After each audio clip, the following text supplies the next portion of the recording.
Amén. Amén. Shalom, amados. El día de hoy vamos a estudiar la segunda clase de este discipulado, que como título del día de hoy tenemos herramientas toráticas. ¿Ok? Herramientas toráticas. Vamos a ver muchísimos aspectos básicos. Recordemos que este es un discipulado totalmente básico. Ya posteriormente tendremos algunos más avanzados en los cuales podremos indagar más a profundidad en cuanto a contenido, pero el propósito de estos discipulados es netamente conocer estructuras y el día de hoy también entregar herramientas, ¿ok? Entregar herramientas en cuanto al estudio de la Torá. Amados hermanos, es necesario que el día de hoy podamos prestar atención y que podamos también ya antes haber estudiado la primera clase para tener contexto y aventurarnos a esta clase número 2. Así que vamos a dar inicio, pero antes de comenzar, lógicamente es necesario pedir la guía al Eterno para que a través de su Ruach HaKodesh que Él ha puesto en nosotros, nos pueda guiar, nos pueda ministrar y sea Él quien nos hable. Abacadosh, en esta hora estamos delante de tu presencia, Elohim, nuestro Rey del universo. Gracias te damos, Padre, por el día que nos has dado. Gracias te damos, Padre, por esta reunión que tú nos has concedido. Gracias te damos, Padre eterno, porque tú has sido maravillosamente bueno. En esta hora, Padre, nos disponemos a estudiar esta segunda clase de discipulado. Desde ya la presentamos delante de ti, Padre eterno, y te pedimos de que tú nos ministres. Te pedimos que tú nos enseñes, que tú nos exhortes, Padre eterno. Abre nuestra inteligencia, nuestro entendimiento, te lo suplicamos, Adonai, para que podamos sacar el mayor provecho a este tiempo. Gracias te damos, Padre eterno, tú que eres el dador de la vida. Tú que nos has dado esta Torá y nos has encargado a nosotros, tu pueblo Israel, el poder ocuparnos de estas maravillosas palabras. Gracias te damos, Padre, exaltamos y bendecimos tu nombre. En el nombre de Yeshua HaMashiach. Amén y amén. Amén. Aleluya. Amén. Aleluya. Amén. Gloria al Eterno. Amén, amados. Amén. Amén. Vamos entonces a comenzar el día de hoy. ¿Cuál va a ser el propósito de esta clase, amados y amadas? El propósito de esta segunda clase de discipulado es que aprenderemos aspectos técnicos acerca de la Torá. ¿Qué es la Torá? ¿Cuál es su propósito? Las especificaciones básicas de cada libro, es decir, cuántos libros la componen, ¿verdad? ¿Qué es lo que nos encontraremos en cada uno de estos libros? ¿De qué manera están estructurados? ¿Verdad? También vamos a estudiar un poco acerca de los niveles de comprensión de la Torá. ¿Cuáles son los niveles más básicos? ¿Cuáles son los niveles intermedios? ¿De qué manera podemos cada vez ir comprendiendo mayormente la Torá? Y también vamos a ver los derivados de las Sagradas Escrituras que son arameas, es decir, concretamente hablando de los Targumim. ¿Qué es un Targum? ¿Qué son los Targumim? ¿Para qué nos sirven? ¿Por qué son tan especiales? ¿Por qué hay tanta relevancia a los Targumim que muchos maestros de raíces hebreas los estudian a día de hoy, ¿verdad? Entonces aprenderemos acerca de los Targumim y también vamos a estudiar acerca de la autoricidad de la Biblia, es decir, quién la escribió, y también de la autoridad que tiene sobre nosotros como palabra viva de nuestro Creador. Ya saben que estamos en tiempos en los cuales la Torá está siendo cada vez más criticada, está siendo cada vez más manipulada, cada vez más malentendida, mitificada, entre muchas cosas más. Y esta es la apostasía de la cual se hablaba en las Escrituras. Recordemos que la verdad es la Torá y la apostasía significa deserción de la verdad. ¿Y cómo se puede desertar a la verdad? Rechazando la Torá. Y por eso es tan importante que usted pueda aprender con respecto a las Sagradas Escrituras.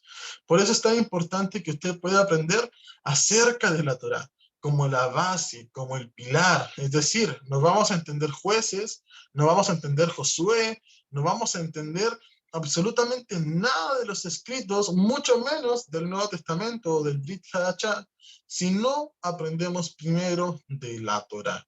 Entonces, como les decía, esta no es una clase acerca de contenido bíblico, pero sí vamos a tener especificaciones técnicas, lo cual nos va a ayudar a que podamos mucho mejor comprenderla. Así que sigamos avanzando.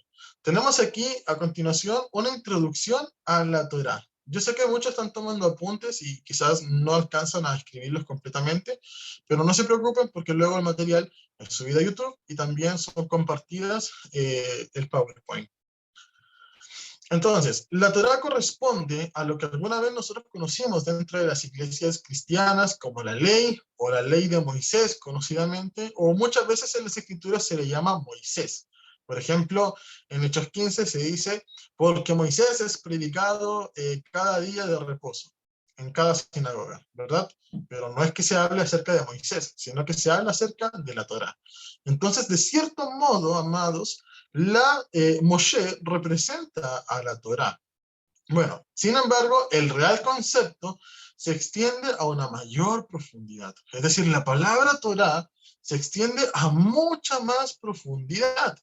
Encontraremos en la Torá el instructivo de vida para el ser humano y para el pueblo de Israel. Es decir, allí está plasmado en la Torá cómo nuestro Creador quiere que nosotros vivamos. Imagínense, todo lo que hemos sufrido en nuestras vidas, todas las consecuencias y maldiciones que hemos acarreado para este tiempo, nada más y nada menos por no considerar este instructivo de vida. La base para una vida sostenible se encuentra en las instrucciones, es decir, en la Torá. A lo largo de los 5 libros que la contienen, descubriremos un infinito manantial de conocimiento inagotable. Hoy día, amados, no vamos a aventurarnos acerca de los mandamientos, ¿verdad? No vamos a hablar acerca de los Jucat, de los Mishpatim, nada de eso, sino que simplemente vamos a conocer metodología de la Torá. Seguimos avanzando entonces. La Torá. Torá, ¿qué significa? Torá viene, ¿verdad?, de la palabra yará. Es decir, la raíz de la palabra Torá es la palabra yará en hebreo. La palabra Torá se define como un precepto o un estatuto o específicamente el decálogo o pentateuco. Esa es la manera cristiana de poder definir el concepto Torá.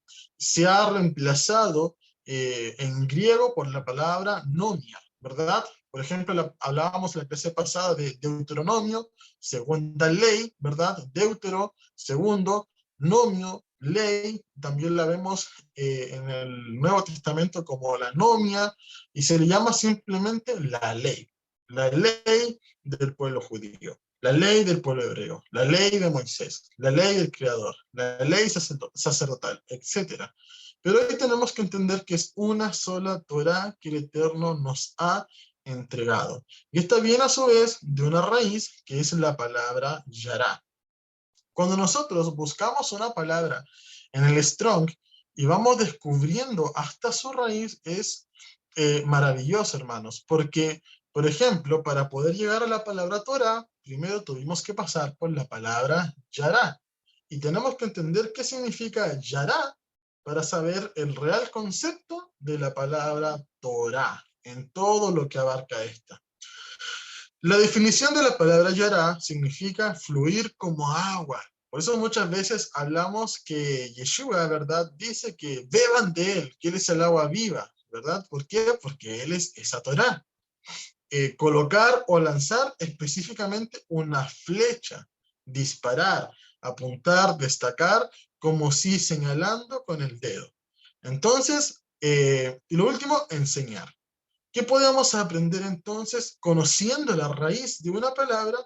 Que la palabra Torá significa nada más y nada menos que una instrucción, una enseñanza. La Torá en sí misma es una doctrina. La Torá es la sana doctrina de la cual muchos dicen tenerla, pero que carecen de esta. Es decir, la Torá es la buena enseñanza. La Torá, en su concepto más arcaico, se puede entender como dar al blanco. Dar al blanco. Eso es como podemos definir la palabra Torá. dar al blanco. Si tú guardas y obedeces la Torá, das en el blanco absolutamente. Porque es esa la forma en la cual te irá bien. Muchas veces nosotros aprendemos de esto, ¿verdad? Que dando en el blanco nos irá bien. Dando en el blanco hay una recompensa. En este caso, si nosotros obedecemos, hay shalom. Si hay shalom, que viene de la palabra shalom, significa que tienes paz, prosperidad, que tienes salud, que tienes bienestar, que tienes felicidad. Es decir, dando en el blanco, obedeciendo los mandamientos, hay mucha bendición para nosotros. ¿Ok? Entonces, la base de esto es entender que la Torá es una instrucción, es una enseñanza, es la sana doctrina, y que esta arcaicamente se puede entender como dar en el blanco. Continuamos avanzando, amados. Debemos comprender, y recordemos que estamos hablando muy básicamente, la Torá está compuesta por 5 libros, lo que ustedes van a conocer muchas veces dentro del tecnicismo hebreo como sefer. Un sefer es un rollo, ¿verdad? Que a día de hoy lo han traducido como libros. El sefer Torá está compuesto a su vez por otros 5 seferot, que son el sefer de Bereshit, el sefer de Shemot, de Vaikra, el sefer de Bamidbar, o Bemidbar, ¿verdad? Y también el sefer de Barim. ¿Ok? Es necesario que nosotros podamos comprender esto. Bereshit, que es Génesis, Shemot, que es Éxodo, Vaikra, que es Levítico, Bamidbar, Números, Devarim, Deuteronomio.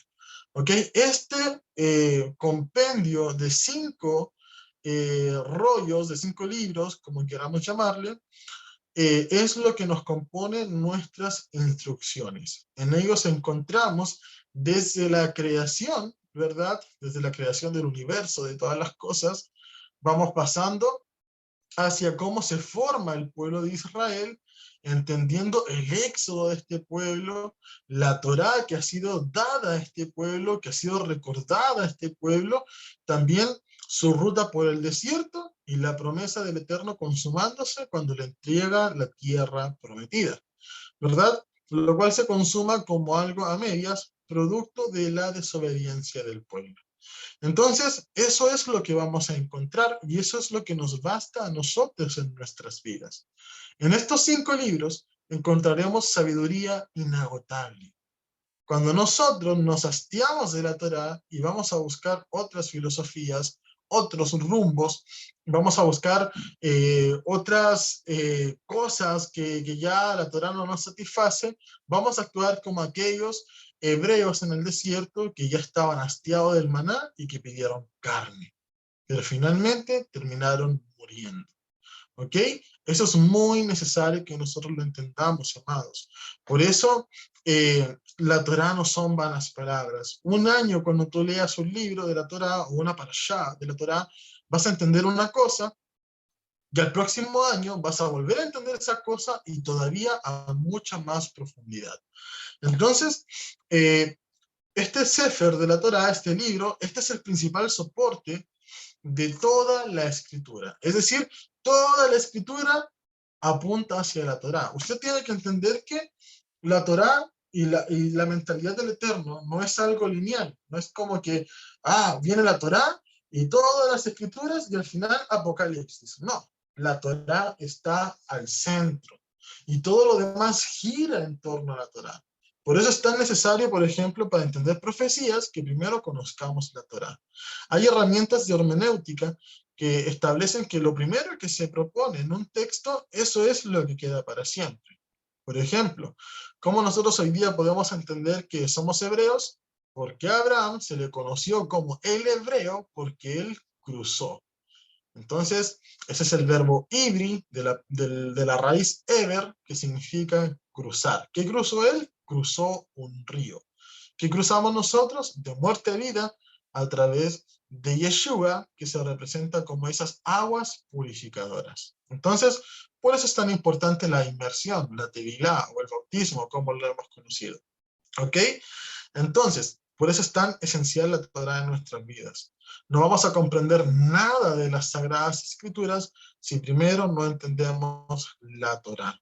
Si primero no comprendemos lo que el Eterno nos dice allí. Allí está la voluntad plasmada del Creador. Hay mucha gente que busca que el Eterno le hable, que el Eterno le dé una señal para tomar decisiones en su vida, pero allí en la Torá ya están todas y cada una de las respuestas que nosotros necesitamos. Solo a través de ella podemos realmente conocer a Yeshua. Juan 5:46 dice, pero si creyereis a Moshe, que es la Torá, ¿verdad? Me creerías a mí, porque de mí escribió él. Pero si no crees en sus escritos, ¿cómo creeréis en mis palabras? Esto lo dijo Yeshua. Esto es tan importante que usted lo entienda, porque a día de hoy, cuando la Torá está siendo tan cuestionada, que si la escribió Moisés o no la escribió Moisés, que si es divina o no es divina, entonces, si no creemos en la Torá y en su autoridad sobre nuestras vidas, ¿cómo vamos a creer en Yeshua? Eso es muy importante, amados. Tenemos que tener mucho ojo con eso, y parte de esta clase también enfatiza en cuanto a la divinidad de la Torá, a su origen divino, ¿okay? A las pruebas irrefutables de que la Torá es divina. Entonces, la autoría de la Torá. Comprendemos que la Torá es de origen divino, lo cual a día de hoy es muy criticado por la hipótesis documentaria. Sin embargo, el texto defiende su veracidad por sí solo. Es importante eso. ¿Por qué? Porque a día de hoy podemos encontrar evidencias que nos ayudan a comprender que la Torá es de autoridad divina, que los hechos que están allí sí son verdaderos. No sé, por ejemplo, encontré las ruedas de los carros de Faraón. Entonces, eso me complementa que es verdad lo que allí se relata. O encontramos el arca de Noé. Entonces, también es verdad lo que la Biblia relata. Todas esas son evidencias que son importantes. Son muy importantes que nosotros las podamos considerar, porque nos ayuda muchísimo a confirmar el relato bíblico. Pero la Torá, el texto que lo compone, por sí solo deja acreditada que su origen es divino. Y eso es lo que quiero que usted aprenda el día de hoy. A la persona que encontramos como el propio escriba del Creador es a Moshe. Es decir, Moshe pasaría a ser el escriba, el que está escribiendo las palabras del Creador. Es por esto que se conoce como la ley de Moisés. Deuteronomio de Barim 31:9 dice, y Moisés escribió esta ley y la dio a los sacerdotes, hijos de Leví, que llevaban el arca del pacto de Yud-Heh Bat-Heh, y a todos los ancianos de Israel. Es decir, el relato bíblico en la Torá, incluso más allá de la Torá, apunta a Moisés como el autor de la Torá. Josué 1:7 también habla acerca de lo mismo, donde dice que no te desvíes ni a diestra ni a siniestra, mantente en todas las palabras que ordené a mi siervo Moisés. Malaquías 4:4, cuando dice, acordaos de la ley de Moisés, mi siervo que ordené instrucciones en Horeb. En los Hechos 15:21, lo decíamos hace minutos atrás, donde se dice que Moisés es predicado en cada sinagoga cada día de Shabbat. Es decir, se la da a Moshe la autoría de la Torá. Sabemos que el creador es quien la dio, pero Moshe fue quien la escribió. ¿Ok? Y eso es algo muy importante, y eso es algo que tiene que estar bien arraigado dentro de usted, que usted pueda comprender que Moshe es esa persona que escribió la Torá. Recordemos que las Sagradas Escrituras dicen que vendría otro profeta más que sería como Moisés. ¿Y ese quién fue? Fue Yeshua, aquel que intercedió por nosotros delante del Padre, así como Moshe intercedía por el pueblo de Israel delante del Creador. Entonces, eso es muy importante, amados. En conclusión, si no creemos a la Torá y su origen divino, y en Moshe como su autor, no podemos tampoco creer en la autoridad de Yeshua sobre nuestras vidas. Vamos a ver entonces. desde el libro de Shemot, que es el libro de Éxodo, se nos relata que Moshe y una incógnita, que a menudo surge, cómo él escribió acerca de Génesis, ¿verdad? O sea, en Éxodo nos encontramos el nacimiento de Moisés y lo que estaba pasando por aquella época, que Faraón vio que los hebreos aumentaban en números, mandó a echar al río, ¿verdad?, a los varones, y a las niñas mujeres que nacían las dejaba vivir. Entonces, allí ya se nos relata acerca de Moisés, cómo su madre lo tuvo un par de meses, luego en una canasta lo dejó en el río, lo encontró la hija de Faraón, y luego la misma madre quedó como nodriza. Allí ya nos encontramos el relato de Moshe. Pero entonces, ¿cómo Moshe pudo escribir acerca de Génesis? Si él no estuvo en el principio, si él no estuvo cuando bajaron los ángeles caídos, si él no estuvo para el diluvio, él no estuvo cuando estuvo Abraham, cuando estuvo Jacob, ¿verdad? Él no estuvo allí. ¿Cómo entonces pudo escribir a tanto detalle el relato de Génesis? Donde nosotros nos encontramos, por ejemplo, que Jacob apacentó las ovejas de su suegro Labán, y tantos detallitos mínimos que Moisés escribió acerca de eso. ¿Cómo? Y bueno, para esto hay dos explicaciones. La primera es la revelación divina. Vamos a encontrar nosotros en el libro de Jubileos, el libro de los Jubileos, capítulo 1, versículo 4, el siguiente relato. Dice así, y esto coincide exactamente con lo que dice Éxodo 19 y Éxodo 20. Aquí está la concordancia acerca de la Torá. Dice, Moshe estuvo en el monte 40 días y 40 noches. Y Yud-Hei Bat-Hei le enseñó la historia anterior y posterior de la división de todos los días de la Torá y del testimonio. Y él le dijo, inclina tu corazón para que cada palabra que te hablaré en este monte y escríbelas en un libro para que tus generaciones puedan ver cómo no los he abandonado. Y bueno, el relato continúa, ¿verdad? Pero es allí la revelación divina. Es allí en el monte Sinaí cuando a Moshe se le revela acerca de la Torá. Incluso hay posturas dentro del judaísmo, cuando nosotros leemos el primer capítulo de la Torá, donde se habla, en el principio creó Elohim los cielos y la tierra, ¿verdad? Y se hizo la luz, y luego en el segundo día pasó esto, en el tercer día pasó esto otro, en el cuarto esto, y Elohim vio que esto era bueno, y bueno, hay algunas posturas que dicen que eso sucedió realmente cuando Moisés estuvo en el monte Sinaí y el Eterno le reveló qué hizo en el primer día. Y él escribió, en el principio Elohim creó los cielos y la tierra, y esto fue el primer día. O sea, lo que le contó en el primer día. Y esto fue lo que me contó en el segundo día. Entonces, eso también nos ayuda también a comprender esta postura, la revelación divina. En el monte Sinaí, el Eterno reveló los jubileos anteriores a Moshe. ¿Qué fue lo que sucedió desde el inicio hasta sus días? Y bueno, lo segundo es la tradición oral. Es necesario recordar que en Jeremías 33-34 dice de que, primero desde el versículo 33, dice que el nuevo pacto haría el Eterno con la casa de Israel, donde él pondría la Torá en sus mentes, las escribiría en su corazón, y él sería su Elohim, y nosotros seríamos su pueblo. Y luego dice que, y ya nadie más necesitará decir, deberías conocer a Elohim, porque todos conocerán. Y bueno, antes de que la Torá fuera escrita, porque sabemos de que la Torá es eterna, amados, es eterna. Por eso Génesis 25 dice de que Abraham anduvo en todos los mandamientos del Creador. ¿Qué mandamientos? Si la Torá todavía no había sido dada, hasta siglos después. Entonces, la Torá es eterna. ¿Y cómo se traspasaba antes? Por relato oral.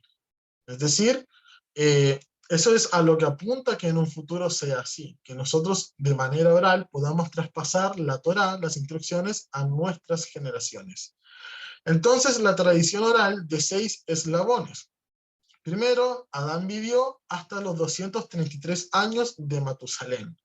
Matusalén vivió hasta los 98 años de Sem. Sem vivió hasta los 50 años de Jacob. Jacob vivió hasta los 60 años de Leví, Y Leví vivió aproximadamente hasta los 77 años de Amram, y Amram era el padre de Moshe.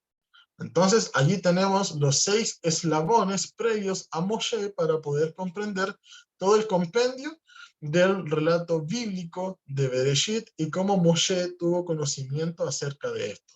Adán, Matusalem, Shem, Jacob, Leví y Amram, para finalmente poder llegar hasta Moshe. Así que estas son las dos posturas que nosotros vamos a comprender para entender cómo Moisés pudo escribir acerca de los relatos que sucedieron antes que él. Y bueno, desde Éxodo en adelante no es ningún misterio, es lo que él ya conocía, lo que sus padres vivían, lo que él vivió, y también lo que vivió el pueblo de Israel desde que salió de Egipto hasta las llanuras de Moab, donde Moshe procede a reprocharlos y a relatarles la Torá a esta nueva generación que estaba a punto de entrar a la tierra prometida. Bueno, vamos a avanzar, amados. Entonces, vamos a analizar algunas síntesis de los libros de la Torá, muy básicas. Nuevamente lo digo, son muy básicas, amados. Este discipulado, el primero que estamos haciendo, es de contenido muy básico. Entonces, libros Bereshit. ¿Qué significa Bereshit? Significa en el principio. En él encontramos el origen de la vida, la creación de la humanidad, el linaje adámico, la historia diluviana, la maldad de la humanidad post-diluvio. Hablamos de Abraham en la Torá. Encontramos el linaje hebreo. Hablamos acerca de Jacob y las 12 tribus de Israel. Todo esto es lo que nos da la ruta de guía en el libro de Bereshit, en el primer libro de las Escrituras.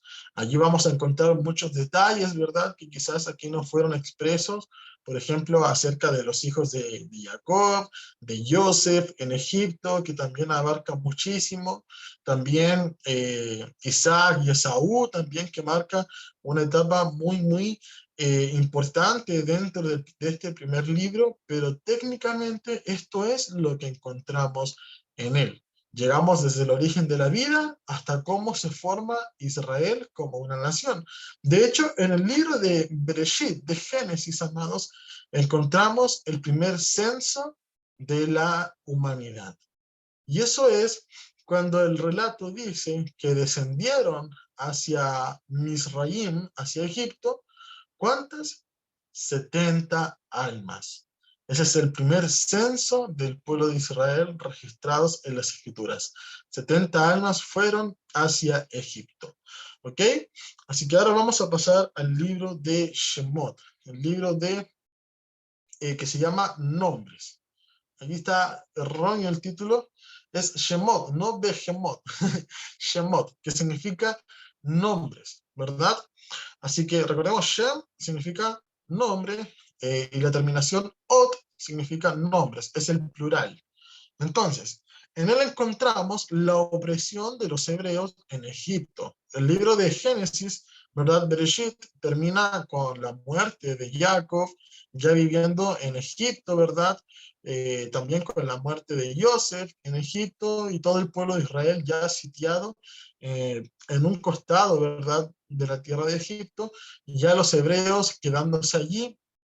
Y vamos a darnos cuenta, amados hermanos, que ahora el libro de Shemot comienza ya cuando habían pasado cuantos años y el pueblo hebreo estaba siendo oprimido. Entonces, en Shemot encontramos la opresión de los hebreos en Egipto, el nacimiento de Moshe, la liberación del pueblo hebreo, su éxodo, su huida, su salida, ¿verdad? Y también muy importante, la mano fuerte y extendida de Adonai. Es decir, comenzamos a ver a Yeshua en todo su esplendor liberando al pueblo hebreo. Él es la diestra de Adonai. Las primeras instrucciones en el desierto, ¿cuáles son estas? Recordemos que una vez que el pueblo de Israel salió de Egipto, el Creador les dice, y este mes en el cual yo los estoy sacando será el primero de esos meses, y ustedes consagrarán a todos los primogénitos, por cuanto yo los libré, ¿verdad? Etcétera. Entonces, el Eterno apenas los saca de Egipto y los lleva al desierto, comienza a dar de inmediato sus primeras instrucciones. Y muy importante, ya sabemos de que se cruza el Mar Rojo, los milagros, cómo el Eterno sostiene al pueblo de Israel, la nube de día, la columna de fuego de noche, y las aguas amargas convertidas en aguas dulces, etcétera, para primero poder llegar al monte Sinaí, donde el Eterno les entregaría la Torá. Y no tan solo la Torá, sino que también el Mishkan, el tabernáculo, ¿verdad? Para poder él morar, perdón, entre su pueblo, y también allí tener dentro el arca de la alianza, la menorá, también el candelabro, etcétera. Toda la grandeza que el Eterno le entrega al pueblo de Israel, le comienza a entregar su Torá, sus leyes, sus estatutos, y de esta manera el pueblo de Israel comienza a formar su constitución. Entonces, todo esto que sucede en Éxodo y en el libro de Levítico posteriormente es lo que nos enseña la esencia de esta clase, cómo el Eterno fue el mismo llevando a su pueblo por el desierto y entregándoles la Torá para que ahora vivan y vivan en abundancia. Vamos a pasar ahora al libro de Vaikra. Vaikra significa y llamó. Esto es lo que significa Vaikra. En él encontramos muchos conceptos, y estos conceptos tenemos que entenderlos no con una mente griega, sino con una mente netamente hebrea. El primer concepto es santidad, limpieza, sacrificio, expiación y sacerdocio, ¿verdad? La santidad tenemos que entenderla no como una condición de poco menos tener una aureola en la cabeza, sino como apartarse, ser apartado, ser consagrado para el Eterno. Y ahora que yo entiendo que soy una persona que se debe consagrar para su Creador, también tengo que tener limpieza. Que dice la palabra que solamente el monte de Adonai puede estar el hombre de manos limpias, de corazón limpio. Entonces, esta limpieza no es tan solo superficial, sino que es una limpieza interior que el Eterno quiere que nosotros hagamos. Y eso se logra meditando en las Sagradas Escrituras, con introspección, y que nosotros podamos ser diligentes en cuanto a comprender estas palabras. También encontramos allí sacrificio, ¿verdad? Cómo el Eterno representa desde este momento a Yeshua tomando nuestro lugar. Y esto es muy importante, porque cuando nosotros entendemos que el libro de Vayikra se conecta con el primer acto de desobediencia de la humanidad, nos cambia todo nuestro paradigma. Que dice la palabra en Bereshit, que el hombre y la mujer, por cuanto pecaron, entonces se avergonzaron porque estaban desnudos. El pecado nos avergüenza y nos oculta de nuestro Creador, tal cual como se ocultó a Adán y Eva. Y ahora, para poder presentarse delante del Eterno, era necesaria la muerte. ¿Y qué es lo que el Eterno les entregó? Les entregó vestimentas, les entregó pieles. Es decir, allí hubo un sacrificio. Hubo un sacrificio. Tuvo que haber un animalito sacrificado en el principio. ¿Y qué dice el libro de Apocalipsis, capítulo 13? Dice de que Yeshua es ese cordero que desde el principio, es decir, Bereshit, ya había sido sacrificado. Entonces, las leyes levíticas con respecto al sacrificio, a la expiación, nos van a enseñar siempre que Yeshua es ese que murió para hacer expiación por nosotros, para limpiarnos, para ascendernos, para poder hacernos ascender hacia nuestro Creador. Entonces, en todo lo que es el libro de Vayikra, que muchas veces lo pasamos como, el libro de las reglas, el de las instrucciones, el que no se entiende. No, hoy día sí lo podemos comprender a través de Yeshua. Encontrar esas 5 ofrendas, ¿verdad? Donde allí encontramos la Olá, que es la ofrenda que nos asciende a nuestro Creador. Encontramos también la Hatat, la ofrenda de pecado, la Hasham, la ofrenda de culpa, la Shelamim, la ofrenda de paz. ¿Y por qué cuando estas salen en un orden diferente a otras ocasiones, nos enseña algo totalmente distinto. Entonces, todo eso, hermanos, nosotros tenemos que aprenderlo. Siendo más metódicos, leyes acerca de las ofrendas, orden a los sacerdotes, leyes de pureza y requerimientos para la santidad. El Eterno quiere que nosotros seamos santos. El libro de Vaikra lo podemos definir con una sola frase, que es: sean santos porque yo soy santo. Es lo que dice el Eterno. Entonces, por eso es tan importante y por eso también está en medio del libro.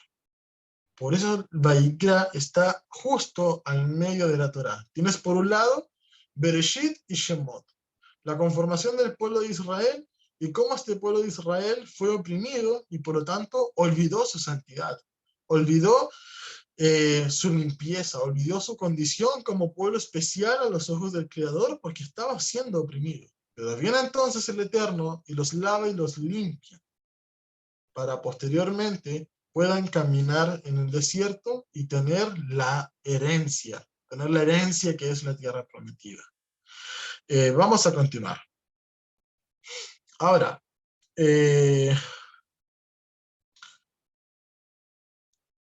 ahí sí. Entonces, vamos ahora con el libro de Bamidbar. El libro de Bamidbar, creo que en el título, ahí sí. Bamidbar, ¿qué significa Bamidbar, amados? Significa en el desierto. Y muchas veces lo entendimos como el libro de números. ¿Por qué? Por alusión a los censos que se realizan en este libro. Ya lo hemos estudiado en las parashiot semanales. Entonces, en él encontramos la travesía por el desierto del pueblo de Israel. Desde que salen desde el monte Sinaí, ¿verdad? Que es lo que nos comenta el libro, hasta llegar a los campos de Moab, frente al Jericó, al otro lado del Jordán. En la travesía de este libro vamos a encontrar también diferentes rebeliones. Vamos a encontrar cómo el pueblo constantemente se rebela hacia el Creador hasta que estos son condenados a vagar 40 años en el desierto, que el Eterno no les permitió poder ingresar a la tierra prometida. Vamos a ver también en este libro cómo la figura que los conectaba con el Creador, que era el Cohen Hagadol, el sumo sacerdote Aarón, ¿verdad? Murió a causa de que el Eterno no fue santificado en este pueblo tan rebelde. Entonces, metódicamente encontramos el primer censo, preparativos para la marcha hacia la tierra prometida, el reporte de los espías, la rebelión de Coré, al profeta Balaam, y también vamos a encontrar el pecado de Baal Peor.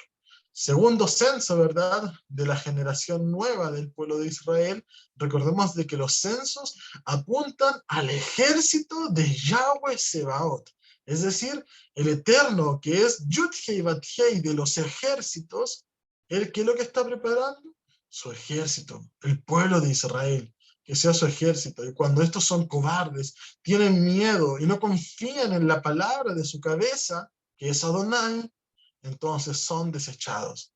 Pero cuando hay siervos que son valientes, que confían en la palabra del Creador, es decir, en Yeshua, entonces realmente hay un ejército preparado para poder hacer frente a todas las acechanzas del enemigo.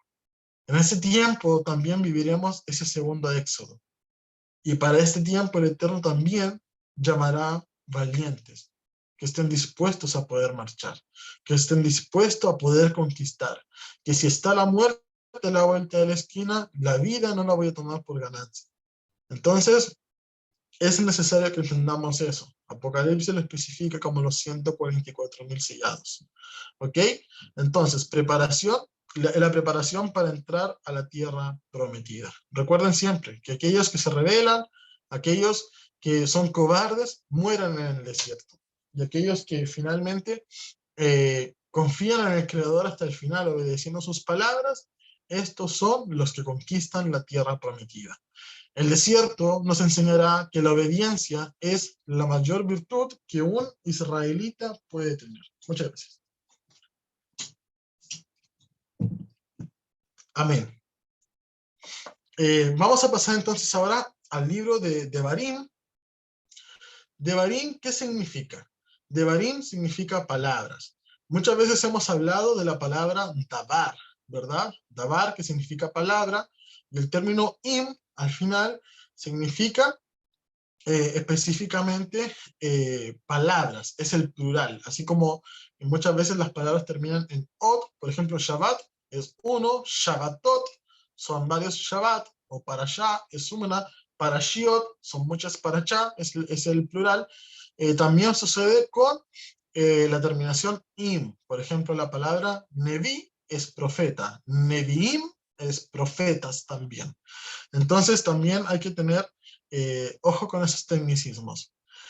¿Qué vamos a encontrar en el libro de Devarim? En el libro que conocimos como Deuteronomio.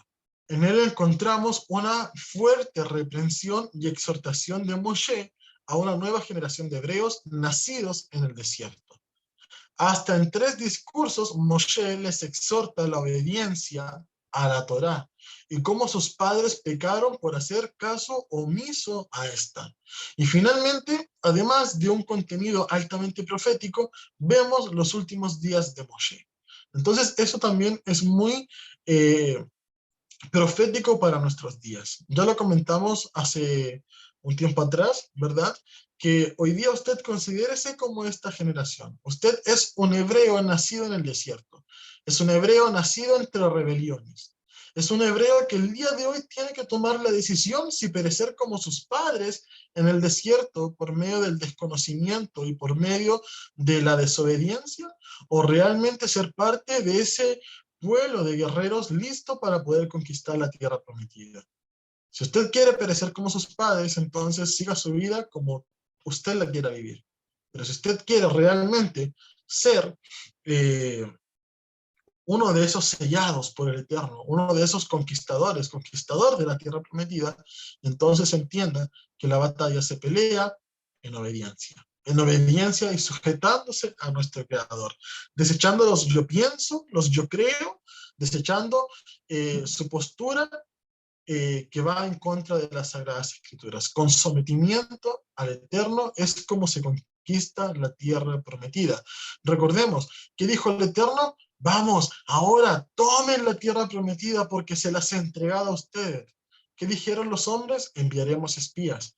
Fueron los espías, se desalentaron, pero hubieron 2 que finalmente entregaron buen reporte. Hubieron 2 que dijeron, la tierra de Adonai es buena, vamos y tomémosla. No hay dudas de que nosotros la podemos conquistar. Y ellos solamente fueron los que tras 40 años pudieron entrar a la tierra prometida. Hoy día se necesita lo mismo. Las condiciones, amados, no han cambiado. Eso es muy importante que usted lo entienda. Las condiciones no han cambiado. Lo mismo que llevó a Caleb y a Yehoshua a la tierra prometida es lo mismo que lo llevará a usted.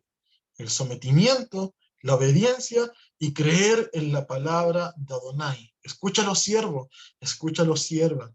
Hoy día, en este mundo de Babel, de confusión, que nadie te quite la Torá de tu corazón. Solamente mantenerte recto en este camino, no desviarte a diestra ni siniestra y creer en las palabras escritas por Moshe, es lo que te llevará a la tierra prometida. De esa manera Yeshua pidió que nosotros demostremos que sí le amamos. Vamos a pasar entonces, amados, a los niveles de comprensión de la Torá. Denme un segundo para un break porque estábamos un poco intensos. Amén. Vamos entonces ahora a comprender de qué manera podemos entender la Torá, de qué manera podemos posteriormente enseñar la Torá también, ¿verdad? Quizás no muchos llegarán a ser maestros, a poder enseñar, pero sí es necesario que cada varón enseñe en su casa, sí es necesario que cada mujer enseñe a sus hijos. ¿Cómo yo le puedo enseñar la Torá a mis hijos? ¿Cómo yo puedo conversar de la Torá con el núcleo con quien me rodeo, en mi trabajo, en mi colegio, en mi universidad? ¿De qué manera yo puedo hablar acerca de la Torá? Entonces, esto es muy importante, porque primero es necesario entender que el que se predica es a Yeshua. Y la Torá es una consecuencia de predicar acerca de Yeshua. que lo que primero se predica es tu testimonio, es decir, que la gente vea que tú te comportas de una manera diferente, que tú no andas interesado en el chisme, que tú no andas interesado en el robo, en el lucro, en las vanidades de la vida, sino que tu interés es ser una buena persona con tus pares y que tú seas un buen siervo o sierva hacia el Creador, y eso marcará la diferencia. Y eso hará que tú te notes, y eso hará que tú llames la atención del resto y digan, ay, ¿por qué este no chismea? ¿Por qué esa no chismea? ¿Por qué a este no se le conocen pleitos? ¿Por qué a este no se le conoce de tal manera? Eso es lo que hará la diferencia. Entonces, una vez entendido esto, ahora, ¿de qué manera nosotros podemos estudiar las Sagradas Escrituras? Y esto lo vamos a ejemplificar también, amados, para que quede todavía mucho más claro. Esta arista, esta parte, esta sección de esta segunda clase, netamente la vamos a entender desde el judaísmo, que son los que han establecido esta doctrina. Y ojo, que no es que esté enseñando judaísmo, sino que es una metodología que ellos imparten que nos ayudará a entender esta arista, ¿verdad?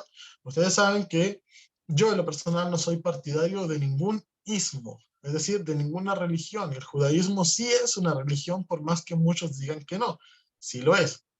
Pero también debemos entender de que dentro de la casa de Judá hay muchos sabios que han aportado gran conocimiento, y eso también es trascendental que lo entendamos. ¿Por qué? Porque es lo que se vivía en los tiempos de Yeshua, y es también a lo que Yeshua se tuvo que enfrentar y convivir también con muchas situaciones. Entonces, el primer nivel de entendimiento de la Torá es Pashat, el segundo es Remet, el tercero es Drash y el cuarto es Sot. Este es el orden para poder comprender acerca de la Torá. Vamos a ver esa pirámide justamente, y vamos a encontrar Pashat, Remes, Drash y Sot. ¿Y por qué quiero ejemplificarlo con esto?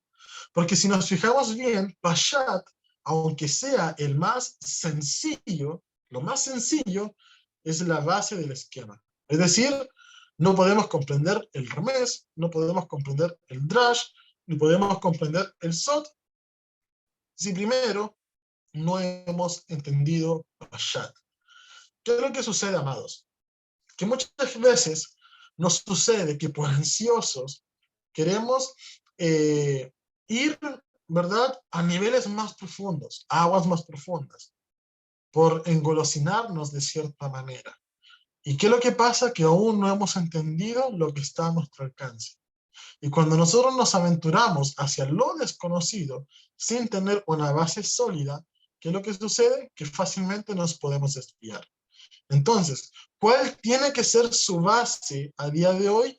Solamente la Torá. Solamente la Torá tiene que ser su base. ¿Yo puedo leer un escrito del judaísmo? Por supuesto que lo puedo leer. Pero si no tengo una base sólida en la Torá, entonces yo me voy a desviar hacia el judaísmo.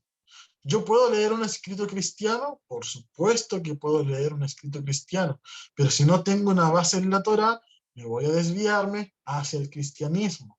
Entonces, en el camino, amados, en esta vida, en este desierto, se nos presentarán muchas cosas. Pero si usted no tiene como base la Torá en su vida y no se ha dedicado a profundizar en ella, entonces va a ser arrastrado por todas las tendencias que se le puedan cruzar por delante.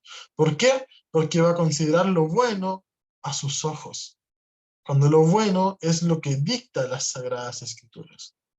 Por ejemplo, muchas veces decimos, no, esta persona era buena, hacía lo bueno, esta persona era muy buena, pero conforme a la Torá, ¿cómo era? ¿Verdad? O no, él solamente se fumaba un cigarro, solamente bebía los viernes, no hay problema con eso, era una buena persona, pero conforme a la Torá, ¿qué es lo que dice? ¿Verdad? Muchas veces nos encontramos con esas situaciones. Entonces es necesario que usted tenga algo sólido en su vida, que es la Torá. ¿Por qué yo puedo leer el libro de Enoch, por ejemplo? Leo el libro de Enoch y sin tener base torática, sin tener una base en la Torá, ¿qué es lo que sucede? Que el día de hoy muchos guardan el Shabbat lunar. Yeshua nunca guardó Shabbat lunar. Los discípulos nunca guardaron Shabbat lunar. ¿verdad? ¿Qué es lo que sucede? Que muchos leen las bases del judaísmo, el calendario del judaísmo, sin tener una base en la Torá. ¿Y qué pasa? Que hoy día muchos celebran Rosh Hodesh cuando no hay luna en el cielo, ¿verdad? Entonces, ¿qué es lo que sucede? Que el no tener la Torá como el fundamento y como el pilar de tu vida te va a arrastrar. Yeshua dijo, el que me escucha y hace como yo digo, ese entonces está sobre la roca. Ese se ha edificado sobre la roca. Pero el que solamente escucha y no hace, ese está sobre la arena y es derrumbado. Y hoy día, amados, tristemente, dentro de las raíces hebreas, muchos creyeron estar sobre la roca, pero estaban sobre la arena y hasta el día de hoy ni siquiera se han dado cuenta. Entonces, Torá, Torá, Torá. Torá, Torá, Torá, amados. Eso es lo que nosotros necesitamos establecer en nuestras vidas. Quiero leer cualquier otro libro que se considera como apócrifo, quiero leer Jubileos, quiero leer Haser, quiero leer Enoch. Primero leo la Torá. Primero establezco la base en mi vida y luego me aventuro a otras cosas. Porque esa es la manera en la cual yo, una vez leyendo la Torá, entonces cuando lea algo que me va a parecer contradictorio a la Torá, ¿yo con qué me quedo? Con lo que la Torá dice. Entonces esto es muy importante, amados. ¿Y por qué? Es muy importante porque de esta manera funciona el Ruach HaKodesh. La palabra dice de que el Ruach HaKodesh ha sido enviado a ti para que tú andes conforme a los mandamientos del Creador. Entonces, cuando tú estudias la Torá y viene el Ruach HaKodesh y te exhorta a la Torá y te hace comprenderlo y te hace entenderlo, al momento de que tú leas otra cosa y te encuentras con que hay algo contradictorio en la Torá, ¿qué va a hacer el Ruach HaKodesh? Va a tocar un shofar dentro de ti, va a tocar una alarma dentro de ti y te va a decir, eso deséchalo, eso déjalo, eso ni lo mires, eso no lo consideres. Y es así como el apóstol Pablo dijo, retengan lo bueno, desechen lo malo. Pero para que usted pueda decir qué puedo retener y qué puedo desechar, necesita una base, y esa base es la Torá, el manual del Creador para nuestras vidas. Vamos a continuar entonces. Vamos a definir cada uno de estos, cada una de estas niveles, Pashad, Remesh, Drash y Sot, para luego pasar a ejemplificarlos. El Peshat o Pashat, ¿qué es? ¿Qué es? Es una interpretación simple, casi literal del asunto que se expone. Es decir, una lectura literal de las escrituras, que es así como todos partimos, ¿verdad? Por ejemplo, el Mar Rojo se abrió. Literalmente entender eso, que el Mar Rojo se abrió, nada más.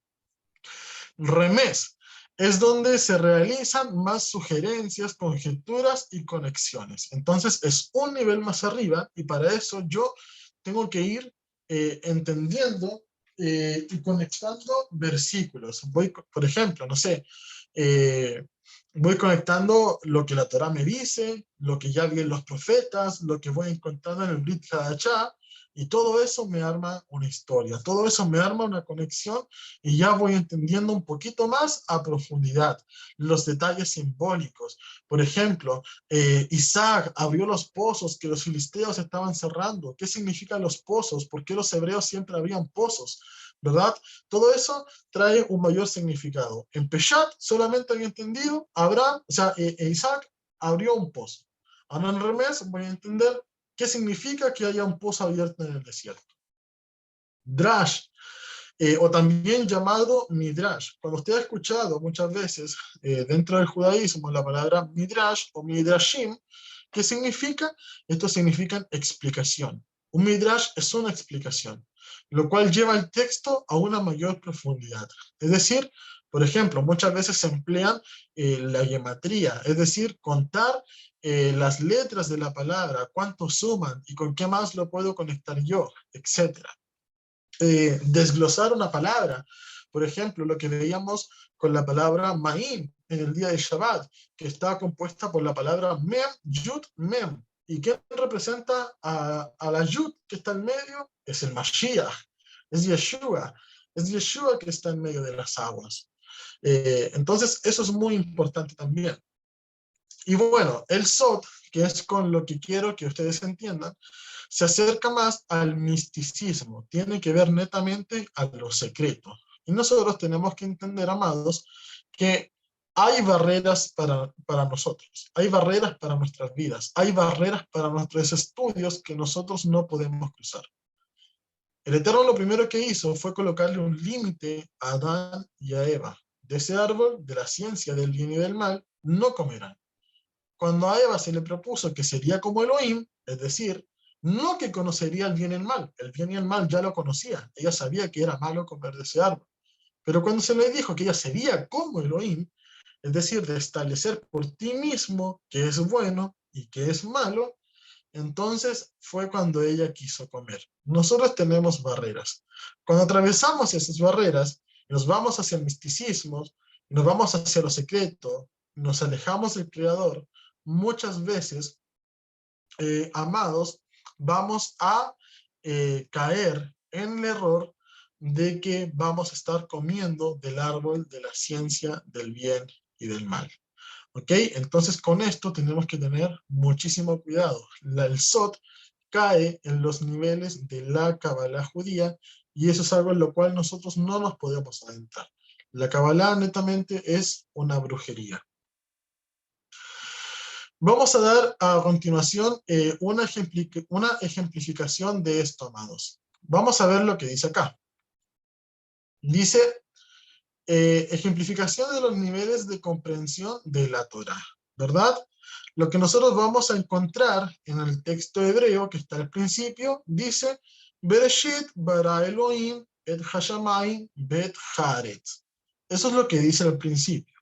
Tenemos la traducción al español que dice, en el principio creó Elohim los cielos y la tierra. En un nivel más simple de comprensión, que es el Peshat, vamos a ver de que esto da el punto de inicio para el desarrollo de la creación. Literalmente, en el principio el Eterno creó los cielos y la tierra. Eso es lo que se entiende en un nivel más básico. Luego dice, en el nivel Remes, el nivel que está luego de Peshat, este orden sigue los pasos precisos, científicamente hablando, para que la vida pueda existir.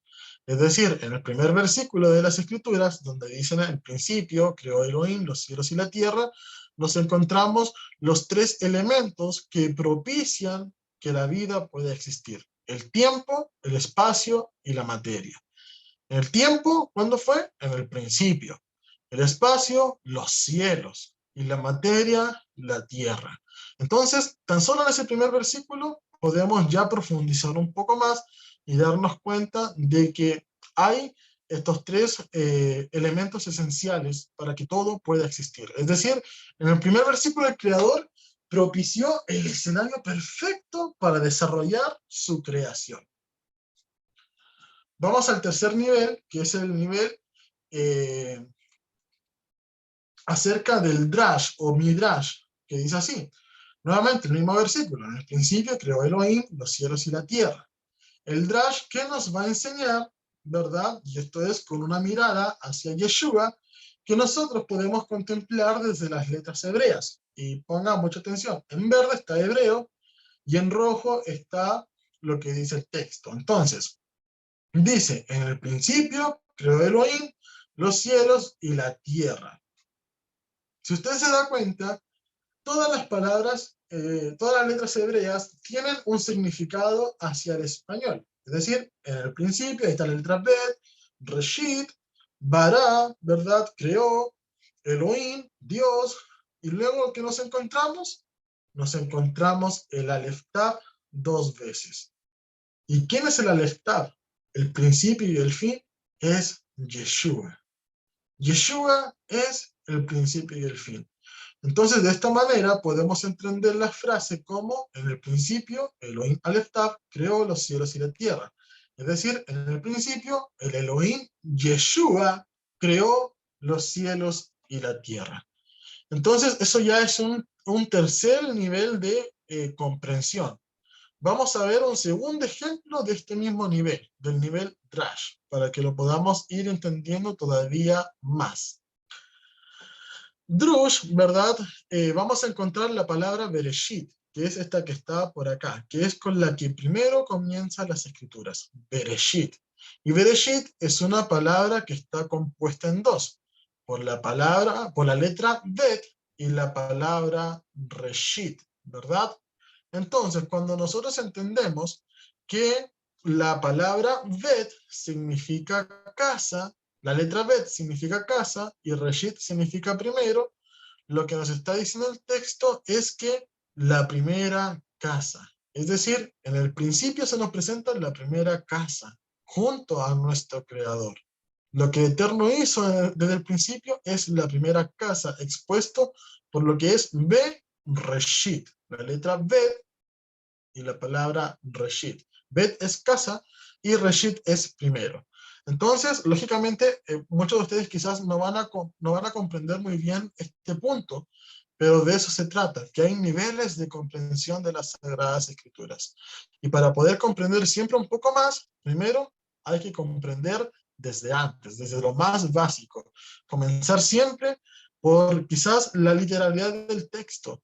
Es decir, que puedas entender de un panorama lineal acerca de las escrituras. Es decir, yo puedo decir en este momento, no comprendo lo que el hermano Javi está planteando, no comprendo más allá de lo que él está diciendo, pero el consejo es ese, que vayas por el primer nivel, que en este caso sería Peshat, que entiendan las Sagradas Escrituras quizás de una manera literal. Y cuando ya entiendo las Escrituras de una manera literal, primero entender, por ejemplo, en Génesis, que fue la creación, que luego vino la caída de la humanidad, que luego vino los ángeles caídos, que luego vino el diluvio, y así comprender todo Génesis, luego volver a leerlo, vas a ver que vas a tener un entendimiento diferente. ¿Por qué? Porque vuelves a empezar, pero no empiezas desde cero. Y eso es lo que todo hebreo debe tener. Debe tener las ganas de siempre volver a empezar. ¿Qué es lo que sucede? Que nosotros hemos sido educados toda nuestra vida con una mentalidad lineal que muchas veces dar un paso atrás para nosotros va a significar un fracaso, pero no significa eso en una mentalidad hebrea. Cuando yo vuelvo a empezar en una mentalidad hebrea, estoy empezando, pero ya no desde cero. Estoy empezando ya con un conocimiento previo. Entonces yo les invito a que se animen y hagan la prueba. Lean Génesis nuevamente de una manera literal.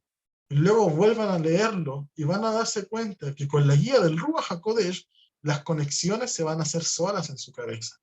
Cuando lean algo que ocurría por el principio y luego algo que va por el medio y luego algo que va al final, etcétera, es maravilloso, amados. Vamos a seguir, ¿verdad? Ahí está la letra Bet, que significa una casa, ¿verdad? Bet y Reshit, que componen la palabra Bereshit, significa la primera casa. Vamos a seguir avanzando entonces. Tenemos el último nivel, según los sabios del judaísmo, que es el nivel Sot, ¿verdad? Los Jajamim, que son los sabios, apuntan a que la primera palabra, que es Bereshit, se puede dividir como Bara y Shiz, significando creador por 6, aludiendo a los poderes emocionales de Hashem, es decir, bondad, la severidad, la belleza, la victoria, el esplendor y el fundamento. Y eso es nada más y nada menos que secretismo, y apuntando al número 6 cuando sabemos de que el número del creador es el 7, es el número que engloba perfección, ¿verdad? 7 fiestas, 7 días de la creación, etcétera. Entonces, para nosotros que tenemos la revelación del Brit Hadashah, esta afirmación de los sabios judíos es muy debatible. Entonces, ese criterio que nosotros podemos hacer de qué tomar y qué no tomar, simplemente dependerá de cuando tú pongas la Torá como la base de tu vida. Puedes decir, sí, mira, es muy interesante lo que el judaísmo plantea en esta ocasión, pero no lo tomo. ¿Por qué? Porque yo tengo la Torá como la base de mi vida. Y el Eterno creó todo en 7 días y vio que era bueno. No me puedes decir entonces que las emociones del Creador son entonces solamente estas 6. ¿Ok? Entonces, de esa manera podemos establecer un juicio de valor ante las afirmaciones que vienen a nuestras vidas, amados. Vamos a continuar. La siguiente sección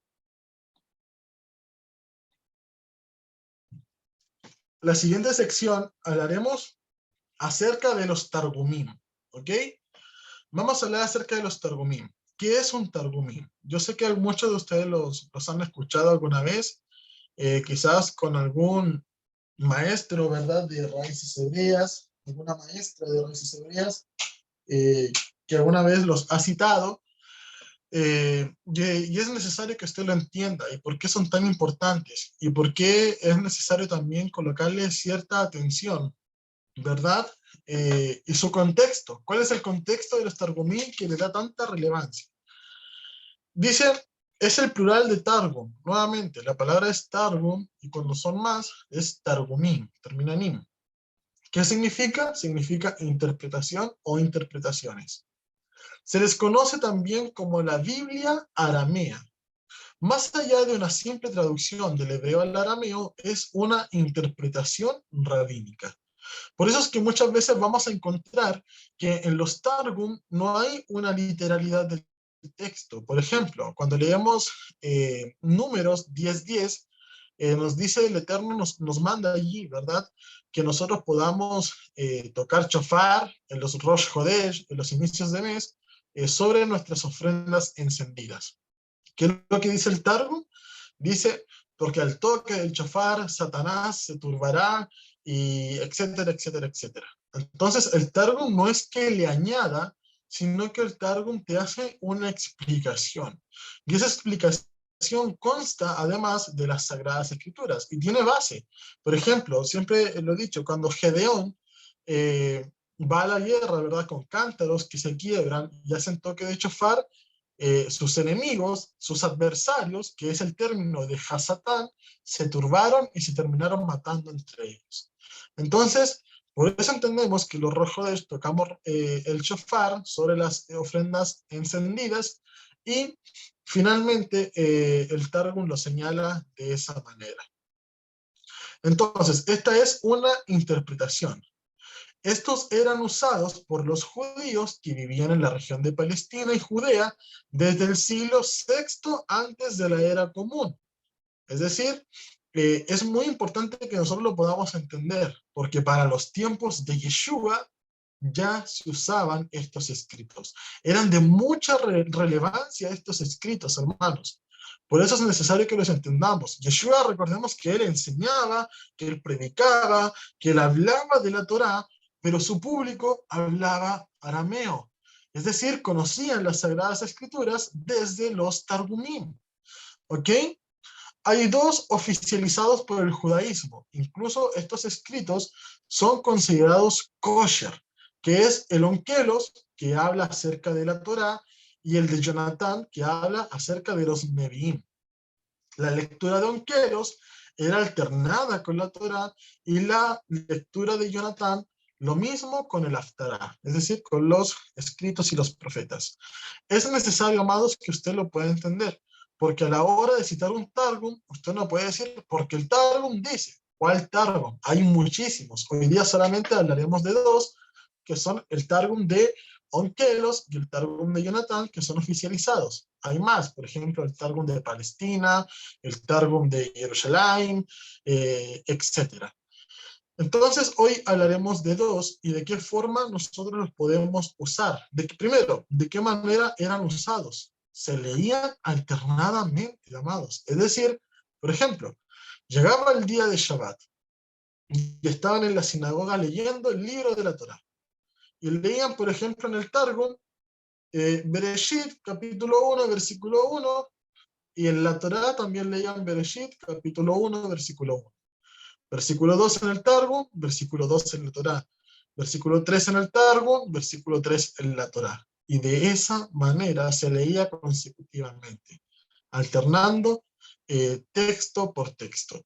Entonces, si se pueden dar cuenta, el enseñarlo así y el estudiarlo así en las sinagogas hará que los judíos del primer siglo, que fueron los que convivieron con Yeshua, conocieran las Sagradas Escrituras precisamente a través de estos escritos. A lo largo de la historia han sufrido, lógicamente, variaciones, sobre todo cuando se traduce del hebreo al arameo, después del arameo pasaron al griego, del griego pasaron probablemente al latín, del latín al español, y van sufriendo alteraciones, tal cual como en la propia Torá ha sufrido alteraciones a lo largo del tiempo, pero su esencia es la misma. Por ejemplo, en ocasiones encontramos a Yeshua diciendo, ¿cuál es el mandamiento más grande de la Torá? Y Yeshua dice, amarás a Elohim con todo tu corazón, con toda tu alma, con todo tu ser, con todas tus fuerzas, y Yeshua le agrega una palabra, y así no está escrito en la Torá, pero probablemente sí estaba escrito en los Targum de los tiempos de Yeshua.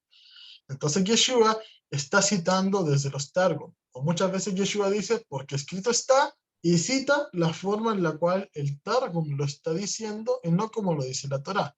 ¿Esto significa de que Yeshua haya invalidado la Torá? Por supuesto que no. Significa de que Yeshua les estaba hablando de las escrituras a la gente desde la fuente en la cual ellos la conocieron. Entonces siempre recordemos las raíces de Yeshua. Yeshua era un judío que también iba a la sinagoga. Dice la palabra que Yeshua entró a la sinagoga en el día de Shabbat y allí leyó el libro de Isaías. ¿Y qué nos dice el contexto de la historia? Que en las sinagogas estudiaban los profetas como Isaías, también al lado con el Targum de Jonatán, que era el Targum de los Neviim, de los profetas. Entonces, esto es muy importante porque nos amplía la visión de qué estudiaban, de qué leían, de qué pensaban los judíos del primer siglo que vivían en la región de Judea, es decir, donde Yeshua estaba. Si ustedes recuerdan, en la primera clase hablamos de la Septuaginta, o de la Biblia de los 70 sabios, ¿verdad? Y cómo era que los judíos que vivían fuera de Judea, como por ejemplo Pablo, que estaba en Roma, ¿verdad? Eh, habían conocido las escrituras a través de la Septuaginta. Por ejemplo, Tito, Timoteo, todos ellos las conocían a través de la Septuaginta, las Sagradas Escrituras. Pero también es necesario que aprendamos que las escrituras, los judíos del primer siglo de la región de Judea, la conocían a través de los Targumí. Y esto es muy importante porque nos enseñará doctrina. ¿Por qué? Nosotros tenemos que entender en qué momento se comienza a originar el Targum, de qué manera se llegó a dar el Targum. Luego del exilio, el hebreo, ¿de qué exilio estamos hablando? Cuando la casa de Judá estuvo 70 años en Babilonia, ¿verdad? Y luego Ciro el Grande les dio permiso para reconstruir la ciudad y que pudieran volver a formar el templo, ¿verdad? ¿Qué es lo que pasa? Que el sacerdote Esdras, ¿verdad? Y Nehemías se encontraron con una gran problemática con los judíos que volvieron de Babilonia hacia la región de Judea. ¿Cuál fue esta problemática? Que ya no hablaban hebreo. Es decir, es una generación. Muchos de los que volvieron eran nacidos en Babilonia. Entonces, ¿qué es lo que sucede? Que el hebreo sufrió una mutación con el caldeo, que era el idioma que se hablaba ya en Babilonia, y de esa manera dio como resultado el arameo. Hebreo más caldeo es igual a arameo, ¿ok? En términos simples. Nehemías 13:23 dice: vi asimismo en aquellos días a judíos que habían tomado mujeres de Asdod, amonitas y moabitas, y la mitad de sus hijos hablaban la lengua de Asdod, porque no sabían hablar judaico, es decir, el hebreo, sino que hablaban conforme a la lengua de cada pueblo. Entonces, cuando ya los judíos, por el contexto de la historia, comenzaron a volver hacia Judea y se comenzaron a conformar las sinagogas, ¿qué es lo que sucedía? Que se leía la Torá en hebreo y al lado tenía que haber un intérprete, alguien que lo interpretaba al pueblo, alguien que les decía lo que, por ejemplo, separaba Esdras a leer la Torá, y el que estaba al lado del intérprete lo traducía del hebreo que pronunciaba Esdras al arameo que entendía la gente que estaba allí. Y de esa manera llegó un momento en el cual dijeron: oigan, es necesario que esto se oficialice para que la gente lo pueda entender, para que la gente lo pueda estudiar. Y de esa manera se componen los Targumim. ¿Ok? Los Targumim son escritos kosher dentro del judaísmo, es decir, los consideran tan limpios. Incluso uno de los más grandes comentaristas de la Torá, que es Rashi, si usted estudia, por ejemplo, un día la Torá con Rashi, se va a encontrar de que está el escrito de la Torá, está el escrito de Onkelos, está las conjeturas de Rashi, de este sabio, y luego están los midrash, las explicaciones. Entonces, a ese nivel, amados, a ese nivel era considerados los Targumim. Por eso son tan relevantes para nosotros a día de hoy. ¿Por qué? Porque vamos a ver un ejemplo a continuación. Primero leamos lo siguiente. El Targum de Onkelos y de Jonatán. Onkelos se considera con oficialidad el Targum de Babilonia de la Torá, aunque sus orígenes son atribuidos a la región occidental de Israel. Su autoría se le atribuye a Onkelos, y de Onkelos se establece que es un prosélito. De hecho, su nombre es griego, como ustedes lo pueden ver, Onkelos, ¿verdad? O sea, es un griego que ha sido convertido al judaísmo, y él se encargó de poder hacer esto. Aunque algunos plantean disputas y establecen que el que la tradujo fue Aquila de Sinope. Y el Targum de Jonatán, que es todavía un poco más oficial, se considera el Targum oficial oriental. Su autoría se le atribuye a Jonatán ben Uziel, que fue alumno de Hillel, es decir, uno de los sabios más grandes del judaísmo antes de la era común. Y este Jonatán fue uno de sus alumnos, ¿ok? Entonces, eso es como, no es tan relevante comprender esto, ¿verdad? Son solamente datos, pero igual es bueno que lo puedan tener para tener algo más cimentados, amados. Ahora sí, lo que me interesa explicarles, ¿por qué el Targum nos sirve para poder establecer una doctrina? Recordemos, no es tan solo entender un versículo, la literalidad de un versículo, sino que también es necesario entender el contexto, el idioma, lo que se expresa, lo que realmente se quiere decir. Entonces, la relevancia de los Targum. Como vimos, este era material muy importante, usado en las sinagogas para la lectura de la Torá y los profetas. Sumado al contexto del primer siglo, en los tiempos de Yeshua, se hablaba arameo, por lo que comprendemos que estos textos eran de conocimiento público para ese entonces. Esto nos amplía mucho más nuestro paradigma a la hora de comprender ciertos apuntes de las escrituras. Y aunque suene irreverente, nos acerca más a Yeshua, ¿verdad? Y yo me imagino un judío escuchando esto. ¿Cómo que los Targum te acercan a Yeshua? Sí, nos acercan a Yeshua.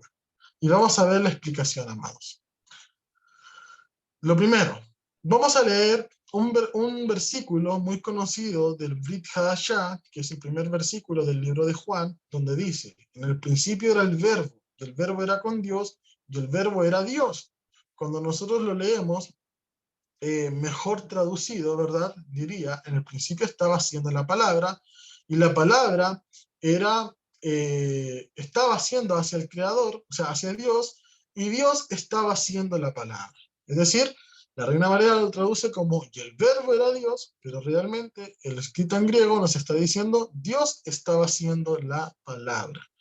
De hecho, hay algunas versiones, como en la BTX, que lo traduce de esa manera, que Dios estaba haciendo la palabra. ¿Ok? Y eso es muy importante. ¿Por qué? Porque Juan era un judío viviendo en la región de Judea en el primer siglo, donde los Targumim se consideraban tan importantes a la hora del estudio. Entonces, eso nos ayuda a comprender qué es lo que realmente Juan estaba expresando. Cuando Juan habla acerca de la palabra, nosotros no encontramos un concepto tan así abierto en la Torá. Muchas veces encontramos la voz, por ejemplo, cuando dice de que en Génesis, en Bereshit capítulo 3, cuando pecó Adán y Eva, decía, y la voz de Adonai caminaba por en medio del paraíso. Pero es la voz, simplemente, no es la palabra. Pero el término la palabra lo encontramos en la versión aramea de las escrituras, que era con lo que estudiaban los judíos del primer siglo. Entonces, por eso es tan importante la palabra.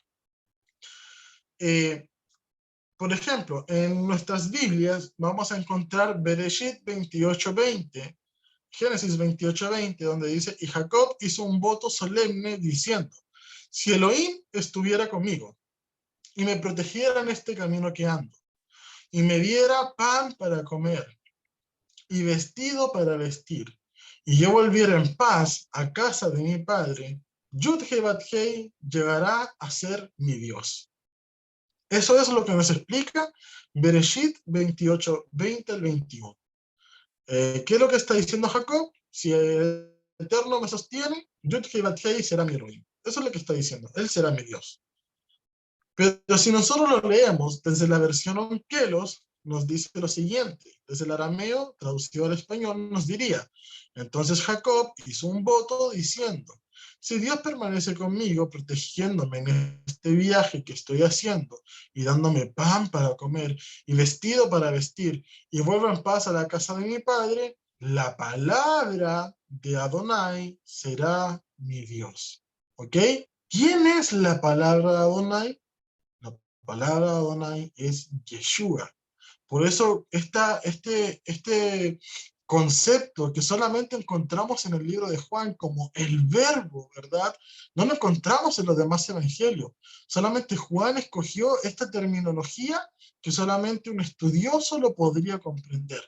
Que el verbo, que la palabra es Dios. Que Dios estaba haciendo la palabra. Que en hebreo es la palabra davar, en español palabra, en griego es el logos, y en arameo es la menra, ¿verdad?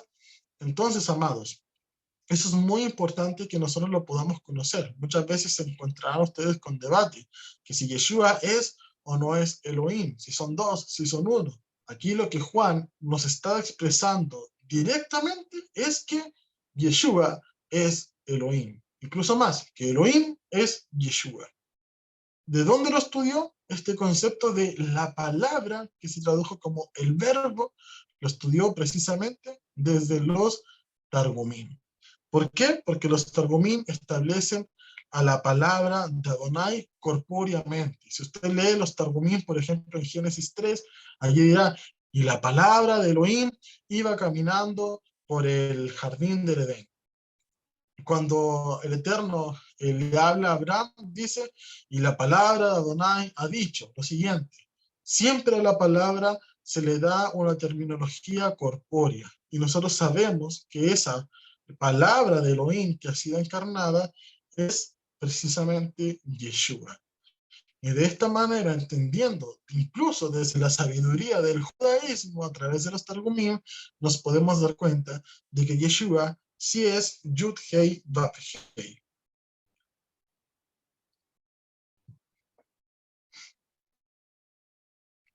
Vamos a pasar a uno de los últimos puntos de esta clase, que es la autoridad de la Torá.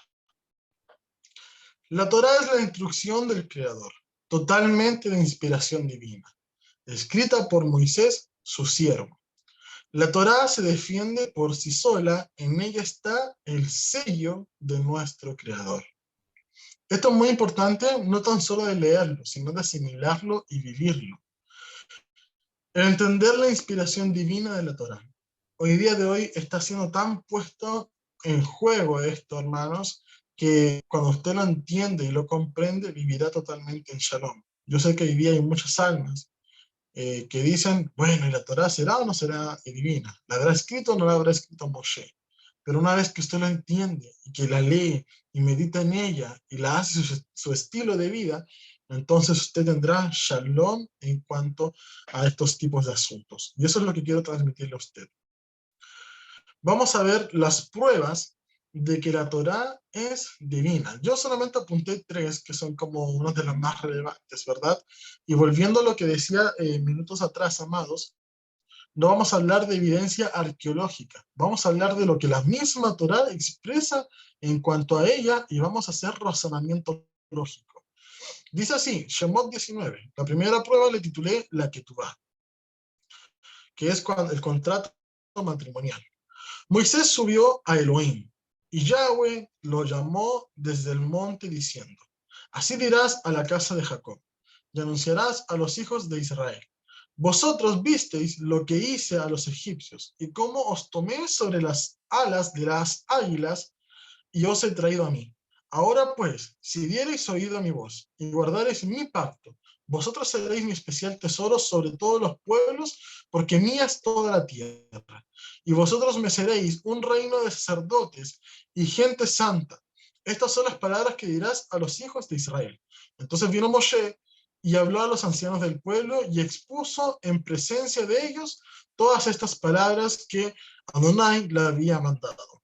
Y todo el pueblo respondió a una y dijeron: todo lo que Adonai ha dicho, nosotros haremos. Y Moshe refirió a Adonai las palabras del pueblo. Vamos a hacer razonamiento lógico, hermanos. Supongamos de que la Torá no es de origen divino.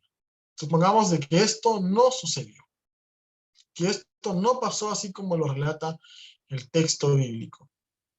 ¿Es posible acaso que un día se levante un hombre, o que un día se levanten los levitas, por ejemplo, y se levante un rey y le digan a todo un pueblo: desde el día de hoy ustedes harán esto sí y esto no? Desde el día de hoy ustedes se van a purificar de tal forma luego de tener relaciones sexuales. Desde el día de hoy ustedes no van a comer más estos alimentos, sí van a comer estos otros. Desde el día de hoy ustedes van a retribuir de tal manera, incluso un 20% más, a aquel que le causan agravio. Desde el día de hoy ustedes no cocerán el cabrito en la leche de su madre. Desde el día de hoy ustedes no van a hacer esto, no van a hacer esto otro, y tienen que hacer esto y tienen que hacer esto otro. ¿Ustedes creen que el pueblo va a decir: todo lo que tú digas nosotros haremos? Tan solo hagan la prueba. Si uno se levantaría a formular una constitución para regir el país, ¿acaso no tendría detractores? ¿Acaso no se llevaría una rebelión en contra?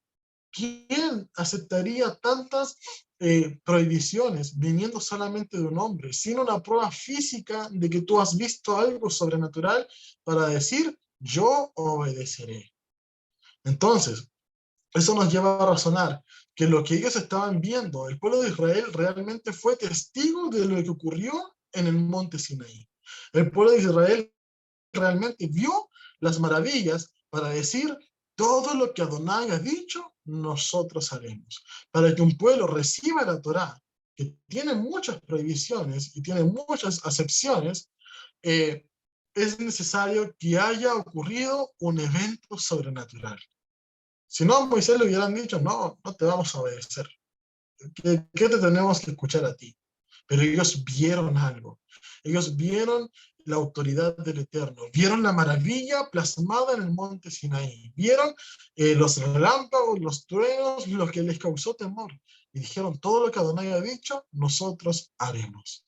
Entonces, eso ha permitido que desde ese momento hasta los días de hoy, nosotros podamos apreciar que esa Torá se sigue manteniendo. De hecho, las tablas de la Torá son la base de toda la legislación humana. Todas nuestras leyes, incluso toda nuestra moral, se basa en las tablas de la Torá. ¿Acaso se le ocurrió simplemente a un hombre que matar era malo? Por supuesto que no. El asesinato está condenado en las tablas de la Torá. ¿Acaso se le ocurrió a un hombre que el adulterar era malo? Por supuesto que no. Está en las bases de la Torá.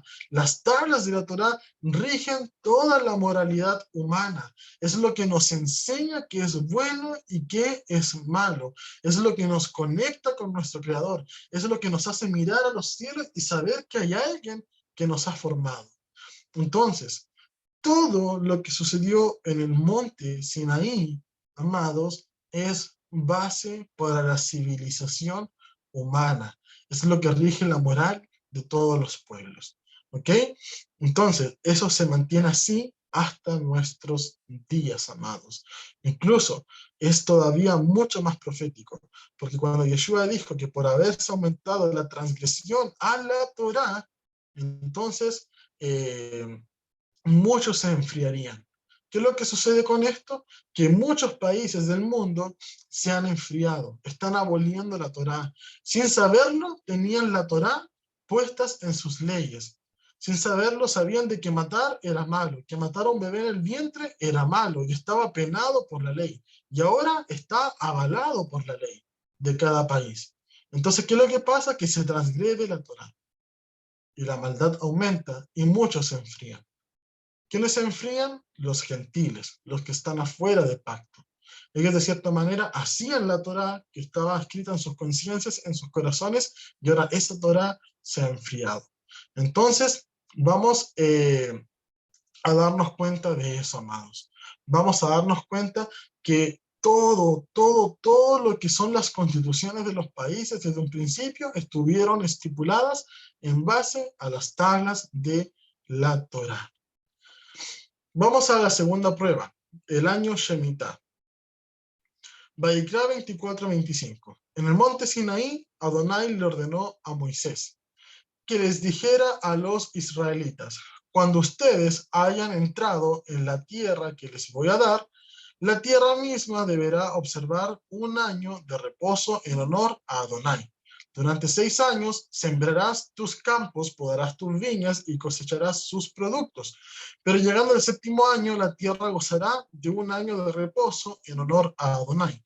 No sembrarás tus campos ni podarás tus viñas, no cegarás lo que haya brotado por sí mismo, ni vendimiarás las uvas de tus viñas no cultivadas. La tierra gozará de un año completo de reposo. Sin embargo, de todo lo que la tierra produzca durante ese año sabático podrán comer no solo tú, sino también tu siervo y tu sierva, el jornalero y el residente transitorio entre ustedes. También podrán alimentarse tu ganado y los animales que haya en el país. Todo lo que la tierra produzca ese año será solo para el consumo diario. Entonces, amados, lo que nosotros vamos a comprender acá nuevamente es un razonamiento lógico. No nos vamos a adentrar al contenido. Tan solo imaginen que el Eterno nunca ordenó esto, sino que simplemente un hombre, un rey, un sacerdote, un levita, etcétera, aquel que tenga solamente intereses políticos sobre la nación de Israel, un día se levante y diga: el 7º año no van a trabajar. No van a trabajar sus campos, a una sociedad que era altamente agrícola, ¿verdad? Sabemos de que Israel, una vez que se estableció como un reino, vivía de la agricultura y de la ganadería, pastores de ovejas, y también cosechaban sus campos, sus viñas, etc. Entonces supongamos de que un día se levanta un hombre y dice: desde ahora ustedes no van a trabajar cada 7 años, y en el 6º año serán bendecidos hasta 3 veces, para ser mantenidos el 6º, 7º y hasta el 8º año. ¿Eso acaso ocurriría? ¿Acaso una persona diría: sí, sí, voy a dejar de trabajar el 7º año? Por supuesto que eso no pasaría, amados. Por supuesto que no. Pero solamente cuando hay algo sobrenatural, como la provisión del Creador, que los frutos del 5º año hayan sido normales, y los frutos del 6º año se hayan aumentado hasta por 3, y ver ese milagro hecho en la tierra por la mano del Creador, es entonces cuando alguien obedecería estos mandamientos. ¿Y sabe qué? Estos mandamientos, los judíos en la tierra de Israel lo guardan hasta el día de hoy. Hasta el día de hoy en los campos se guarda el año Shemitah, hablando solamente de los judíos que son fieles a la Torá. Entonces, amados, vemos de que la promesa del Creador sigue vigente hacia nuestros días. No es un mandamiento que se pueda simplemente ocurrir en una mente humana, sino que tiene su origen divino, porque trae promesa del Creador, y el Creador cumple su promesa. El Eterno dice: si tú guardas el año Shemitah, yo te voy a bendecir para que seas sustentado en ese año que estás guardando. Entonces, eso es muy, muy importante, amados. No son estipulaciones que puedan haber sido designadas por hombres, sino que tienen su origen divino porque tienen una promesa y un cumplimiento. Y el último ejemplo de del origen divino de la Torá y de su autoridad sobre nuestras vidas es acerca de los animales kasher. ¿Ok? Vamos a hablar acerca de los animales kasher. Un segundo, amados. Entonces, la prueba número 3, acerca de la divinidad de la Torá. Animales kasher. Habló Adonai a Moshe y a Aarón, diciéndoles: habla a los hijos de Israel y diles: estos son los animales que comerán de entre todos los animales que hay sobre la tierra. De entre los animales, todo el que tiene pezuña hendida y que rumia, este comeréis. Pero de los que rumian y no tienen pezuña hendida, no comerán. Estos, el camello, porque rumia, pero no tiene pezuña hendida, lo tendrán por inmundo. También el conejo, porque rumia, pero no tiene pezuña hendida, lo tendrán por inmundo. Asimismo la liebre, porque rumia, pero no tiene pezuña hendida, la tendrán por inmunda. También el cerdo, porque tiene pezuña hendida tiene pezuñas y es de pezuñas hendidas, pero no rumia, lo tendrán por inmundo. De la carne de ellos no comerán, ni tocarán su cuerpo muerto, los tendrán por inmundos. Usted puede decir, pero ¿qué es lo que hay aquí de origen divino? Y bueno, tenemos que primero contemplar la primera línea que nos dice, estos son los animales que comerán entre todos los animales de la tierra. ¿Cuál es el contexto? Esto está escribiéndose alrededor de 1400 a 1500 antes de la era común. Es decir, o también dicho, antes de Cristo, ¿verdad? Para que lo pueda entender bien. Antes de la era común es lo mismo que antes de Cristo. ¿Ok? Esto se está escribiendo casi 1500 años antes de Cristo. ¿Qué es lo que sucede, amados? Que en ese momento, incluso este continente de América en el cual estamos todos nosotros, no había sido descubierto hasta casi 3000 años después, para que usted se sitúe un poco en el tiempo. Entonces comprenda. En ese momento, la Torá dice, estos son los que pueden comer en toda la tierra, los que rumian y los que tienen pezuñas hendidas. Con eso a nosotros nos debería bastar para poder analizar un animal y decir, ah, mira, este rumia tiene pezuña hendida, me lo puedo comer. Este no tiene estas cualidades, no me lo puedo comer. ¿Verdad? Pero la Torá va más allá y da un sello de esa autoridad y nos describe 4 animales que tienen una condición kosher, más no las dos, que son la liebre, el conejo, ¿verdad? El camello y también el cerdo. Estos 4 animales tienen una condición kosher y no las dos, como lo dice la Torá.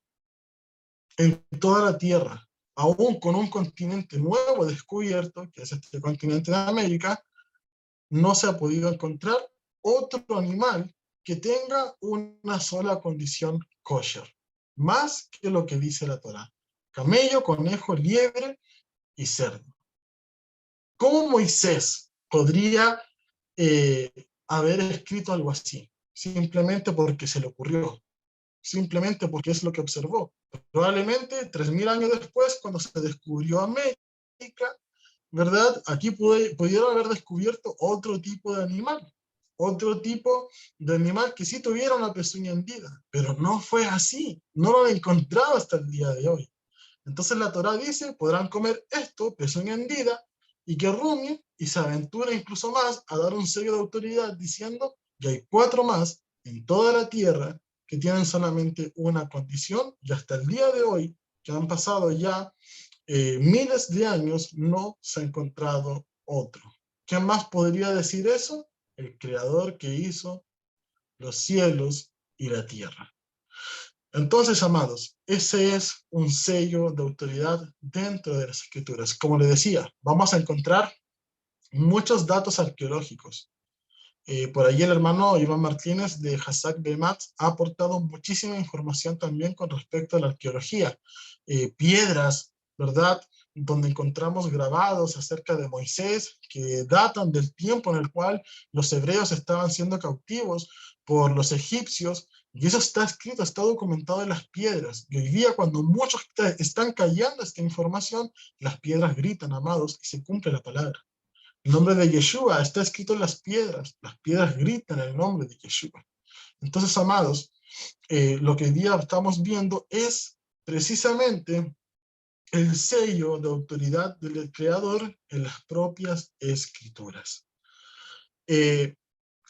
Para poder finalizar y poder ir sellando esta segunda clase de discipulado, amados, es necesario que nosotros podamos hacer una introspección, porque hemos hablado de mucho tecnicismo, hemos hablado de muchísimas cosas el día de hoy, cosas que quizás algunos comprendieron mucho mejor y otros les costó un poquito más, y no se preocupen porque vendrán más discipulados todavía, pero hay que hacer una reflexión final, que usted y yo el día de hoy tenemos una garantía muy, muy valiosa, amados, y esa garantía es que el Eterno ha depositado el Ruach HaKodesh en usted. Ni toda la sabiduría del judaísmo ha podido llegar a entender a Yeshua a través de la Torá. Hoy día solamente nosotros como casa de Efraín estamos siendo los postreros que han venido a ser primeros delante del Creador. El primogénito ha vuelto al Padre. El primogénito se llama Efraín. El primogénito fue al cual Jacob puso su mano derecha sobre la cabeza, a Efraín, y lo puso por delante de Menashe. Entonces, amados, a día de hoy lo que usted tiene que entender, que ni toda la sabiduría del judaísmo que podamos aplicar, ni todos los midrashim, todas las explicaciones, se comparan a lo poderoso que el Eterno ha puesto en usted, que es el Ruach HaKodesh. Y nunca mejor dicho poderoso. Porque usted desde el momento que ha recibido el Ruach HaKodesh, recibió poder. Recibió poder para obedecer, poder para tener dominio propio, recibió poder para poder comprender, recibió ciencia, conocimiento, sabiduría. No tan solo para comprender lo que muchos sabios escribieron en libros siglos atrás del judaísmo, que son muy buenas herramientas, las cuales deben ser discernidas, sino que a día de hoy, usted y yo hemos podido comprender a Yeshua a través de las Escrituras. Hemos visto a Yeshua a través de un perfil profético, a través de Joseph. Hemos visto a Yeshua a través de Moshe. Hemos visto a Yeshua a través de las ofrendas, de los sacrificios. Hemos visto a Yeshua a través de la vaca roja. Hemos visto a Yeshua en cada ámbito de las Sagradas Escrituras.